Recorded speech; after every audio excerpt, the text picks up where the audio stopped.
لله رب العالمين والعاقبة للمتقين والصلاة والسلام على سيد الأنبياء والمرسلين سيدنا ومولانا محمد وعلى آله وأصحابه أجمعين ومن تبعهم بإحسان إلى يوم الدين.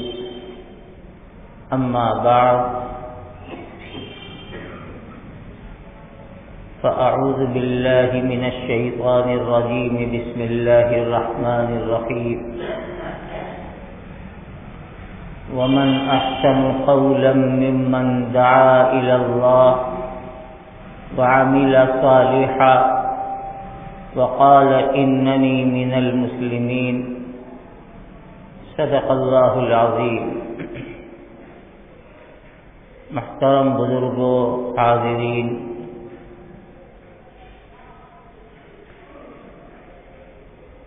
اسلام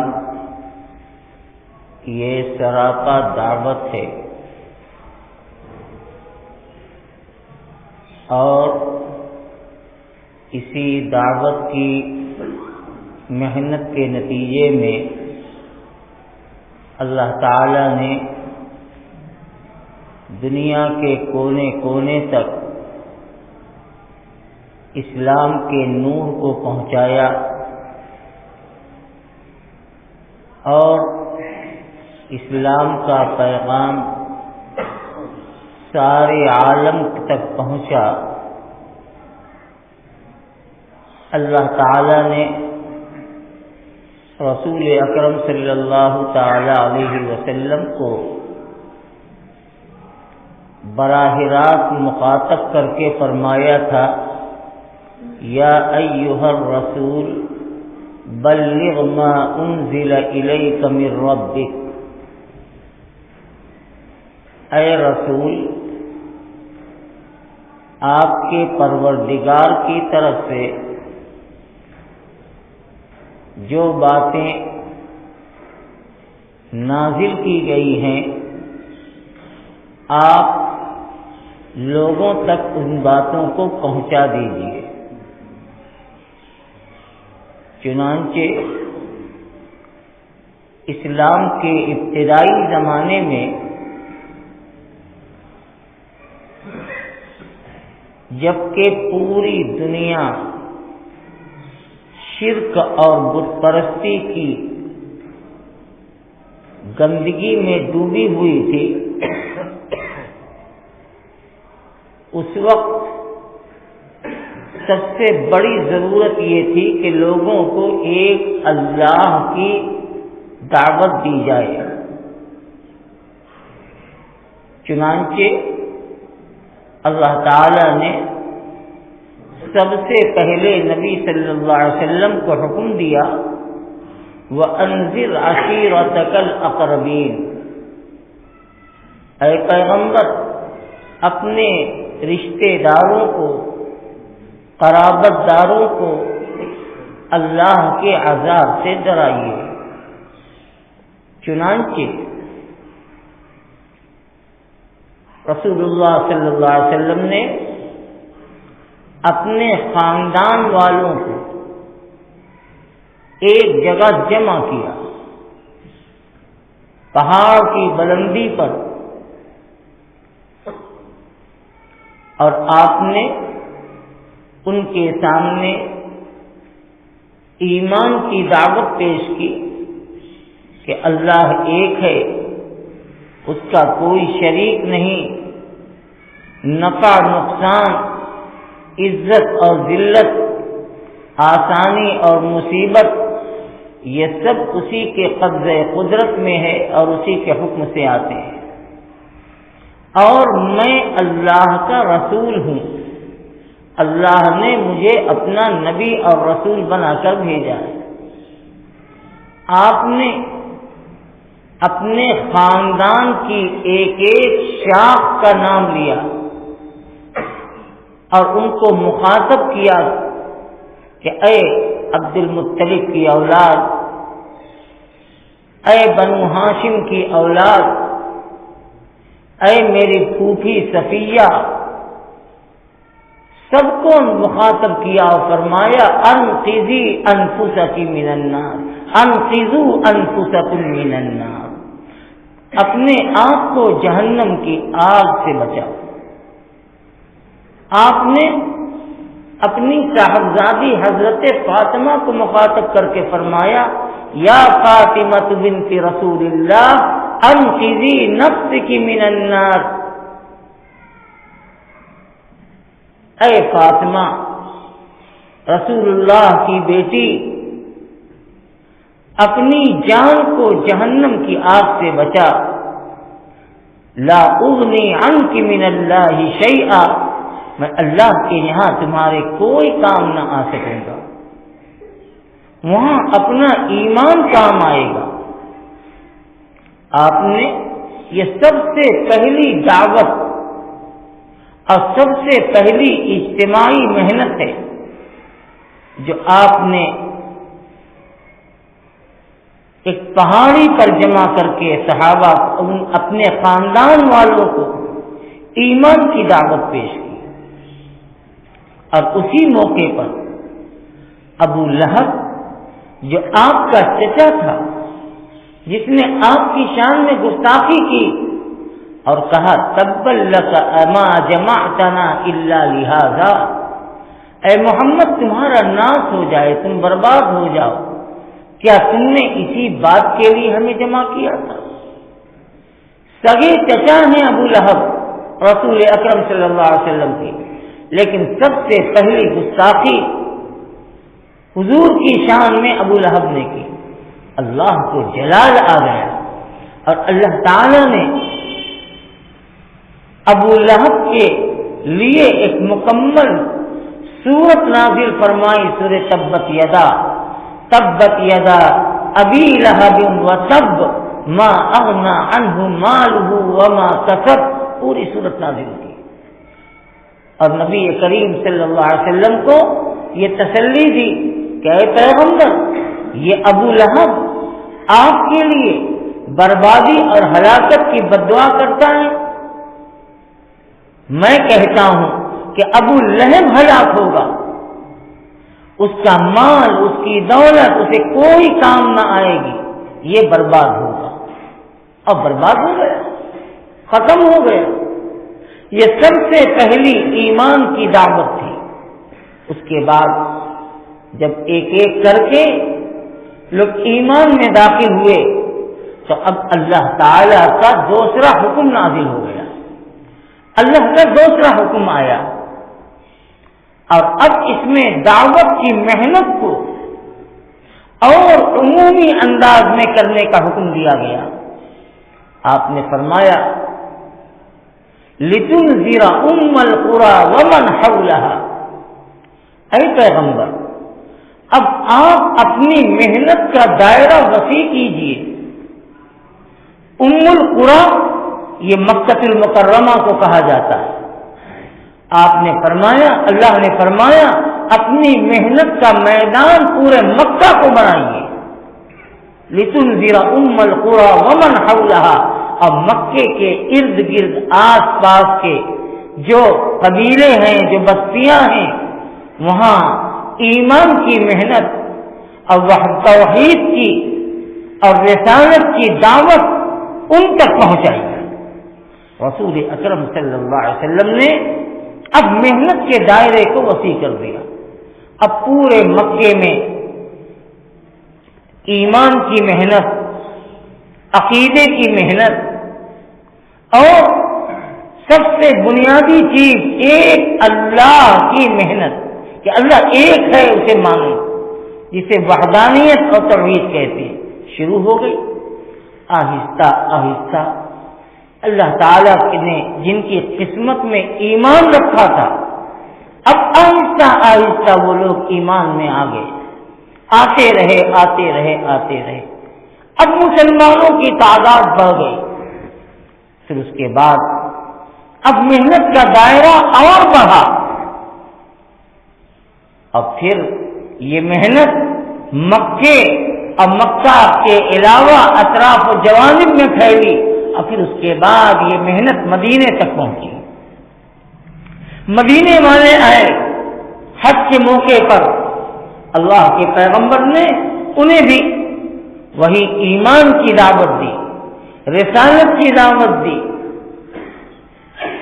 وہ ایمان کو لے کر مدینے پہنچے۔ اب مدینے میں محنت شروع ہو گئی۔ میں آپ کو دعوت کی اہمیت اور تاریخ بتانا چاہتا ہوں۔ مدینے میں اب محنت شروع ہو گئی، اب مدینے میں ایمان کا نور پہنچ گیا۔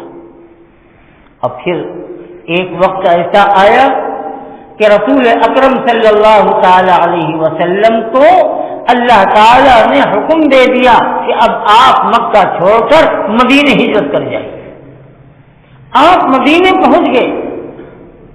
اب مدینے میں اسلام کا، ایمان کا مرکز قائم کیا گیا۔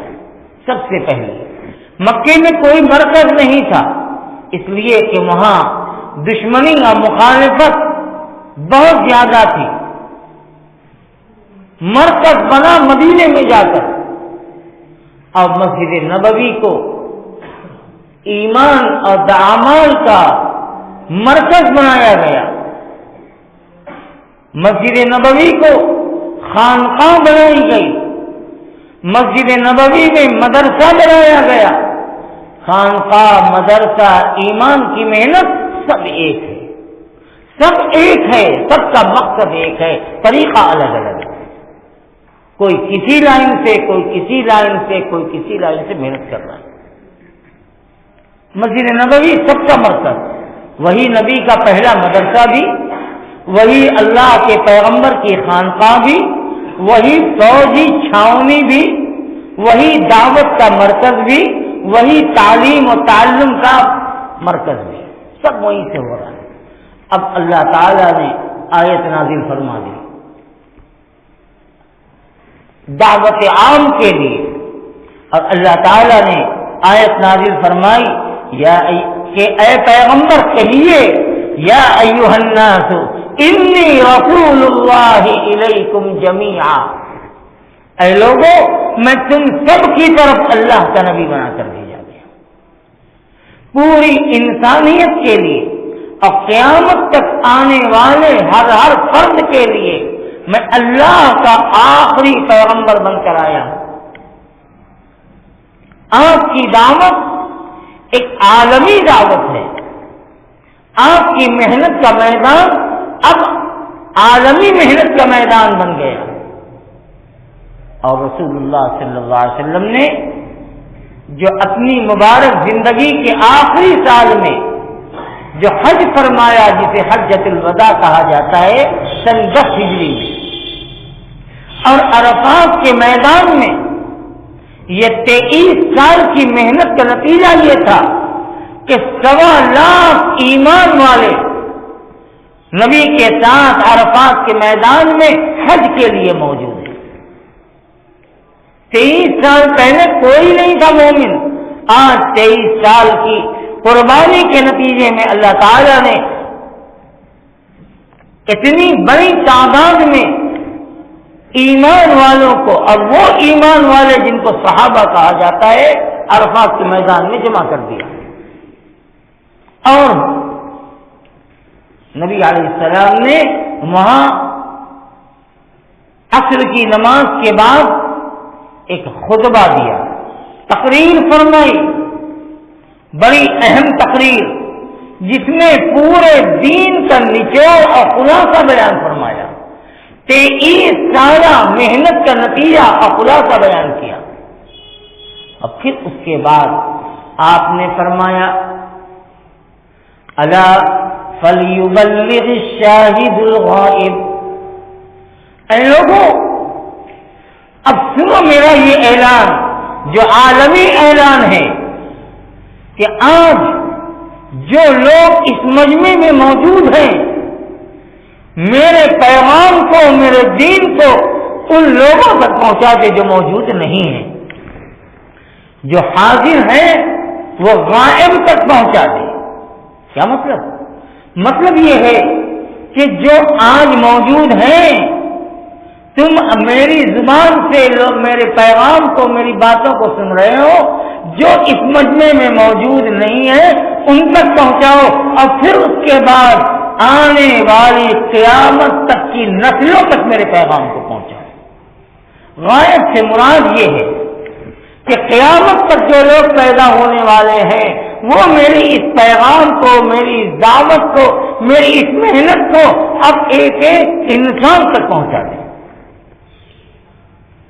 چنانچہ حج کے بعد رسول پاک صلی اللہ تعالی علیہ وسلم 3.5 مہینہ تقریباً حیات رہے، اس کے بعد آپ دنیا سے تشریف لے گئے، اللہ کے حضور تشریف لے گئے۔ صحابہ نے آپ کی زندگی کو دیکھا تھا، آپ کے فرمان اور پیغام کو سنا تھا۔ صحابہ نے اپنی محنت کا میدان ساری دنیا کو بنا دیا، کہاں کہاں نہیں پہنچے، ہندوستان، سندھ، یہاں تک کہ چائنا تک صحابہ کرام پھیل گئے۔ یہ الگ بات ہے کہ تاجر بن کر آئے، لیکن ان کی تجارت بھی دعوت تھی ہندوستان میں۔ ہندوستان سے موری مراد یہ نہیں یعنی وہ ہندوستان جو متحدہ ہندوستان تھا، جس میں پاکستان، برما، شری لنکا، بنگلہ دیش یہ سب شامل تھا، متحدہ ہندوستان۔ صحابہ پہنچ گئے، آ گئے اور اپنی کاروبار کو اپنی دعوت کا ذریعہ بنا دیا۔ ایمانداری، سچائی، دیانتداری، وعدے کا پورا کرنا اور اسی کے ساتھ ایک اللہ کی دعوت دینا ہندوستان کے اندر، اور اس طرح سے دنیا کے اندر ایمان پھیلا اور ایمان کا نور پہنچ گیا۔ اور پھر یہ محنت صحابہ کے بعد بھی تابعین، تبع تابعین، جو لوگ تھے اس زمانے کا جو تقاضا تھا، جو حالات تھے، ان حالات کے مطابق انہوں نے اس محنت کو زندہ رکھا۔ جو علماء تھے انہوں نے مدارس قائم کر کے، کتابیں تصنیف کر کے، حدیث، تفسیر، تاریخ، سیرت، فقہ، عقیدے کی کتاب، یعنی علماء کی ایک جماعت تصنیف میں لگی تو علماء کی ایک جماعت تدریس میں لگی، جو مدرسے میں بیٹھ کر پڑھانا شروع کیا۔ علماء کی ایک جماعت نے خانقاہ بنا دی اور خانقاہ میں بیٹھ کر دل اور باطن کا تزکیہ اور اس کی اصلاح شروع کی، اور محنتیں چلتی رہی، زمانے آتے رہے، دور آگے بڑھتا رہا، اور ایمان کی محنت چلتی رہی، اور یہ وہ محنت ہے جو قیامت تک جاری رہے گی، اور یہ محنت رکے گی نہیں، دنیا کی کوئی طاقت روک نہیں سکتی۔ مسجد کی محنت، مدرسے کی محنت، تعلیم کی محنت، دعوت و تبلیغ کی محنت، یہ سب سے سب راستے الگ ہیں، لیکن سوتا سب کا ایک ہے، سب ایک سوتے سے پھوٹی ہے، سب رسول پاک صلی اللہ تعالی علیہ وسلم کی مبارک زندگی سے نکلی ہوئی لائن ہے۔ کسی نے کوئی لائن اختیار کی، کسی نے کوئی لائن اختیار کی، سب اپنی ہے، سب دین کی خدمت ہے، چشمہ بھی ایک، منزل بھی ایک، راستے الگ الگ ہیں، سب راستے ایک ہی جگہ جا کے رکتے ہیں کہ مسلمان ایمان والا اپنی دنیا کو بھی کامیاب بنا لے، اپنی آخرت کو بھی کامیاب بنا لے۔ اس کے لیے کون سا راستہ ہو سکتا ہے؟ یہ امت کے افراد کو، امت کی جماعتوں کو اللہ تعالیٰ نے منتخب کیا اور ان کے دل میں بات ڈالی، اور انہوں نے اپنے اپنے سوچ کے مطابق محنت شروع کی، ایمان کی، اعمال کی، علم کی، ساری محنت اور ساری خدمت شروع کر دی۔ ہندوستان میں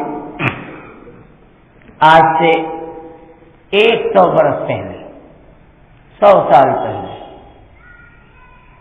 اللہ تعالیٰ نے دارالعلوم دیوبند کے ایک نوجوان فرزند کو کھڑا کیا، جو دارالعلوم دیوبند کے پڑھے ہوئے، جن کا نام آپ سب جانتے ہیں، کوئی ڈھکی چھپی بات نہیں، حضرت مولانا الیاس صاحب رحمۃ اللہ علیہ، اللہ نے ان کے دل میں یہ بات ڈالی۔ مولانا الیاس صاحب رحمۃ اللہ علیہ شاگرد ہیں حضرت شیخ الہند رحمۃ اللہ علیہ کے۔ شیخ الہند حضرت مولانا محمود حسن دیوبندی قدس سرہ، جو ہم سب کے مرجع ہیں، سب کے بڑے، ان کے شاگرد ہیں مولانا الیاس صاحب رحمۃ اللہ علیہ۔ انہی کے شاگرد ہیں علامہ شبیر احمد عثمانی رحمۃ اللہ علیہ۔ انہی کے میں بتانا چاہتا ہوں، میری بات بہت غور سے سنو۔ مولانا الیاس صاحب شاگرد ہیں شیخ الہند کے، علامہ شبیر احمد عثمانی شاگرد ہیں شیخ الہند کے، شیخ الاسلام حضرت مولانا حسین احمد مدنی شاگرد ہیں شیخ الہند کے، علامہ انور شاہ کشمیری شاگرد ہیں شیخ الہند کے، مفتی کفایت اللہ صاحب دہلوی شاگرد ہیں شیخ الہند کے، مولانا عبید اللہ سندھی شاگرد ہیں شیخ الہند کے۔ اللہ نے حضرت شیخ الہند کو عجیب و غریب ملک عطا فرمایا۔ ان کا ایک ایک شاگرد اپنی جگہ آفتاب و مہتاب تھا۔ حضرت شیخ الہند رحمۃ اللہ علیہ فرمایا کرتے تھے کہ انور شاہ تو میرا علم ہے، شبیر احمد عثمانی میری زبان ہے، کفایت اللہ میرا قلم ہے، حسین احمد میرا دل ہے۔ یہ سب آنکھ کے تارے اور دل کے دلارے ہیں حضرت شیخ الہند رحمۃ اللہ علیہ کے۔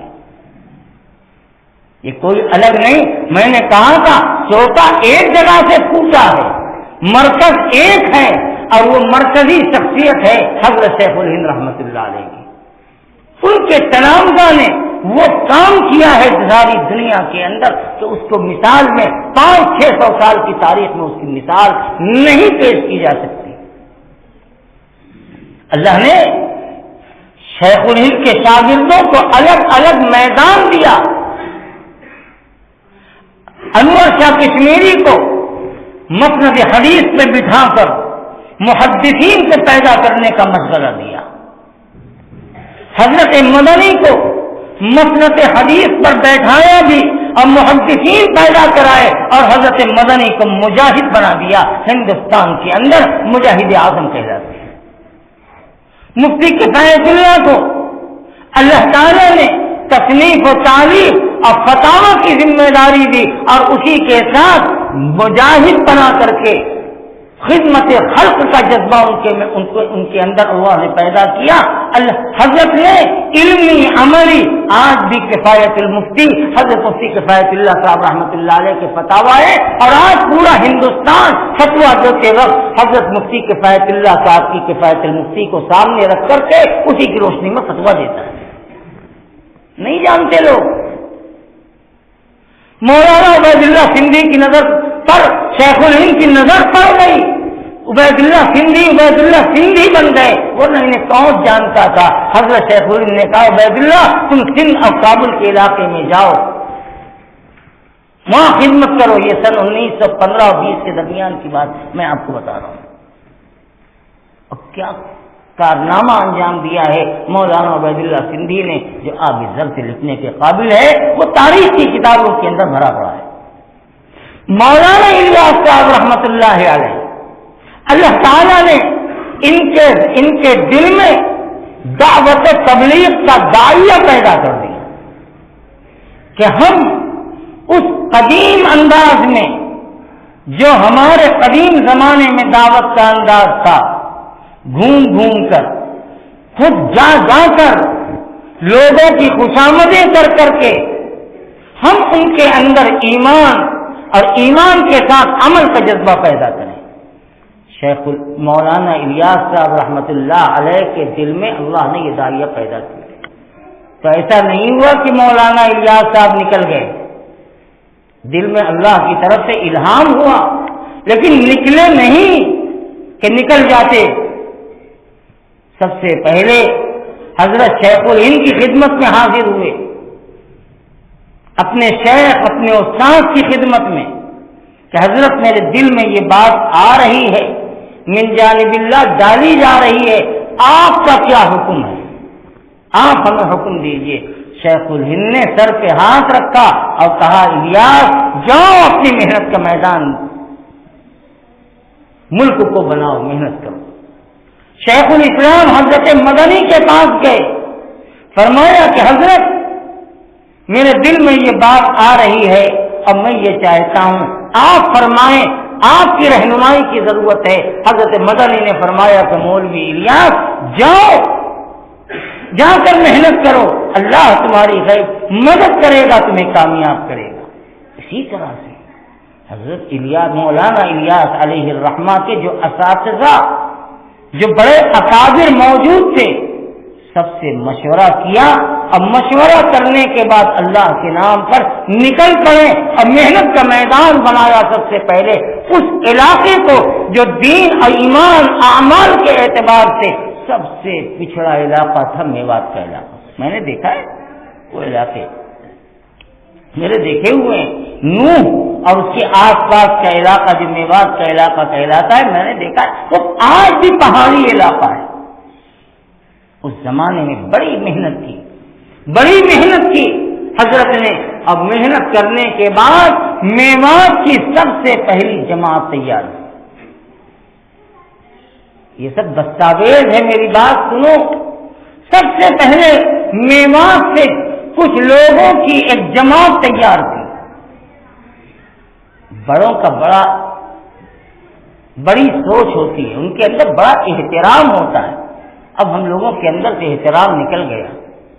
جب پہلی جماعت تیار ہوئی میوات کی اللہ کے راستے میں جانے کے لیے، تو ان سبوں کو، ان سارے ساتھیوں کو مولانا الیاس صاحب قدس سرہ العزیز نے دہلی کی شاہجہانی مسجد میں جوڑ دیا، بلایا کہ جس کو تم دہلی کی جامع مسجد کہتے ہو، اس کو تاریخ کی کتابوں میں شاہجہانی مسجد کہا جاتا ہے، وہاں بلایا۔ ادھر جماعت کے ساتھیوں کو جماعت کے لیے وہاں بلایا، ادھر حضرت مدنی رحمت اللہ علیہ کو خط لکھا، اس لیے کہ وہ زمانہ موبائل کا اور یہ فون کا نہیں تھا۔ تحریر بھیجی کہ حضرت بڑی محنت کے بعد اللہ کے راستے میں جانے کے لیے ایک جماعت کے کچھ ساتھی تیار ہوئے ہیں، میری خواہش یہ ہے کہ میں نے ان کو شاہجہانی مسجد میں اکٹھا کیا ہے، آپ تشریف لائیں اور ان کو نصیحت کر کے اپنی دعاؤں سے انہیں رخصت کریں۔ مولانا الیاس صاحب رحمت اللہ علیہ نے حضرت مدنی سے یہ فرمایا۔ حضرت شیخ الہند کی وفات ہو چکی تھی، یہ اس کے بعد کا واقعہ ہے۔ حضرت شیخ الاسلام مولانا مدنی نے فرمایا کہ مولوی الیاس کا خط آیا ہے، میں جاؤں گا اور جا کر کے اس جماعت کو رخصت کروں گا۔ جو دن، جو تاریخ طے تھی، حضرت مولانا الیاس صاحب رحمت اللہ علیہ جماعت کے ساتھیوں کو لے کر جامع مسجد شاہجہانی مسجد میں پہنچ گئے۔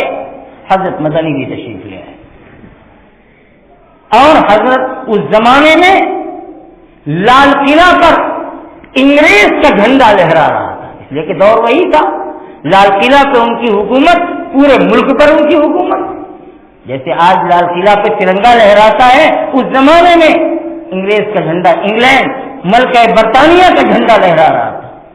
حضرت مدنی رحمت اللہ علیہ نے وہاں ایک تقریر فرمائی، مسجد کے ممبر پر جماعت کے ساتھی اور اس وقت کے جو لوگ تھے موجود ہیں، اور اس وقت حضرت کے دل و دماغ میں انگریز دشمنی بھری ہوئی تھی، ہر تقریر کا موضوع وہی ہوتا تھا، جہاد فی سبیل اللہ اور انگریز کی دشمنی اور ملک کی آزادی، یہی دل و دماغ پہ بسا ہوا تھا کہ کس طریقے سے ہمارا ملک آزاد ہو جائے اور ہم لوگ آزادی کے ساتھ دین کی خدمت کر سکیں۔ میں بتانا یہ چاہتا ہوں، وقت زیادہ ہو جائے گا، حضرت مدنی رحمت اللہ علیہ نے وہاں تقریر کی، اور تقریر میں آپ کہاں کوئی جانتا ہے حضرت مدنی کے مقام اور ان کے مرتبے کو، حضرت نے بڑے جذبات میں آ کر تقریر کرتے ہوئے فرمایا کہ اے مسلمانوں، اگر تم لوگ قرآن پر، سنت رسول اللہ پر اور دین کی سچی محنت پر آ گئے، آپ نے یوں ہی اشارہ کیا کہ وہ لال قلعہ کے صدر دروازے پر جو ملکہ برطانیہ کا جھنڈا لہرا رہا ہے، وہ جھنڈا اتر جائے گا۔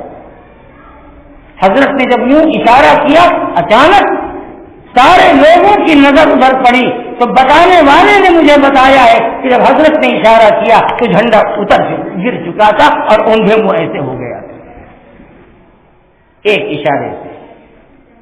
اللہ والوں کی بڑی بات ہوتی ہے جب وہ جذب میں آ کر اور اپنے رنگ میں آ کر بات کرتے ہیں تو اللہ ان کی زبان کی نکلی ہوئی باتوں کو پوری فرماتے ہیں۔ اور یہ پہلی جماعت تھی جو اللہ کی راہ میں دین کی نسبت پر نکلی، اب پھر اس کے بعد راستے بنتے گئے اور بنگلہ والی مسجد جو کچی چھوٹی سی مسجد تھی اللہ نے اس کو پورے عالم کا مرکز بنا دیا۔ افراد آتے رہے، خدمت کرتے رہے، دنیا سے جاتے رہے۔ یہ تو دنیا کا نظام ہے، یہ تو ہوگا، ایک جانے والے جاتے رہیں گے۔ اللہ کو اگر اپنے دین کی یہ خدمت پسند ہے تو اللہ اسے زندہ رکھیں گے۔ اب تک زندہ ہے، انشاءاللہ آئندہ بھی زندہ رہے گی۔ میرا یقین ہے کہ یہ زندہ رہے گی۔ دنیا کی طاقت، دنیا کے والے چاہے جتنی مخالفت کر دیں لیکن حق کی آواز اور حق والا قدم نہ پیچھے ہٹتا ہے نہ آواز دبتی ہے۔ اس وقت پوری دنیا میں ایک ہی موضوع سوشل میڈیا پہ چل رہا ہے۔ آپ دیکھتے ہیں، مجھ سے زیادہ جانتے ہیں، میں تو کم دیکھتا ہوں۔ جماعت تبلیغ اور مملکت سعودیہ کا جو معاملہ ہے وہ دیکھتا ہوں، ساری دنیا کے علماء کھڑے ہو گئے۔ آپ دیکھ رہے ہیں بڑے بڑے ادارے والے کھڑے ہو گئے، وہ علماء جن کی حیثیت مرکزی ہے جہاں بھی ہیں وہ میدان میں آ گئے اور پوری مضبوطی کے ساتھ اپنی بات کہہ رہے ہیں۔ اس سے آپ نے کیا سمجھا؟ میرے دوستوں کو سیکھنے کی کوشش کیا کرو۔ اس سے یہ بات معلوم ہو گئی کہ سارے موجودہ اکابر کو اس جماعت کو تائید حاصل ہے اور کھڑے ہو گئے۔ کل بھی جب وقت آیا تھا لاک ڈاؤن کے زمانے میں تو یہی کھڑے ہوئے تھے، اور آج بھی جب وقت آیا ہے تو دنیا کے علماء کھڑے ہوئے ہیں اس کی پشت پر اور اس کی حمایت کر رہے ہیں۔ معلوم یہ ہوا کہ علماء اگرچہ اپنے مدرسے میں بیٹھے ہوئے ہیں، علماء اگرچہ کتابوں کی تصنیف و تالیف میں لگے ہوئے ہیں، لیکن اس جماعت کی خدمت سے غافل نہیں ہے۔ وہ سمجھتے ہیں، وہ جانتے ہیں کہ یہ میری جماعت ہے، میرے اکابر کی قائم کی ہوئی جماعت ہے، ہمارے بزرگوں کی ہے، اس کی حفاظت بھی ہماری ذمہ داری ہے، اس کا استحکام بھی ہماری ذمہ داری ہے۔ میرے بھائیو، حالات کیا ہو رہے ہیں وہ کہنے کی بات نہیں۔ دشمنوں نے اب ان علاقوں کو اپنی طاقت کا مرکز بنایا اور ایسے نام نہاد مسلمانوں کو جو چاہتے ہیں جیسے چاہتے ہیں کراتے ہیں، اور آج ہم کٹپتلی بنے ہوئے ان کے اشارے پہ ناچ رہے ہیں۔ اللہ حفاظت فرمائے، لیکن ہمارا یقین ہے کہ یہ کام اور یہ محنت، یہ مشن جیسے ماضی میں جاری تھا انشاءاللہ وہ جاری رہے گا، اور دشمنان اسلام اور اسلام نما دشمن اور مخالف وہ اپنے منصوبے اور عزائم میں خائب و خاسر ہوں گے، انشاءاللہ وہ ناکام ہوں گے۔ ہم جماعت میں نہیں جاتے، ہمارا وقت نہیں لگتا، لیکن یہ مطلب نہیں ہے کہ ہمیں یہ کام عزیز نہیں ہے، ہمیں دل و جان سے یہ کام عزیز ہے۔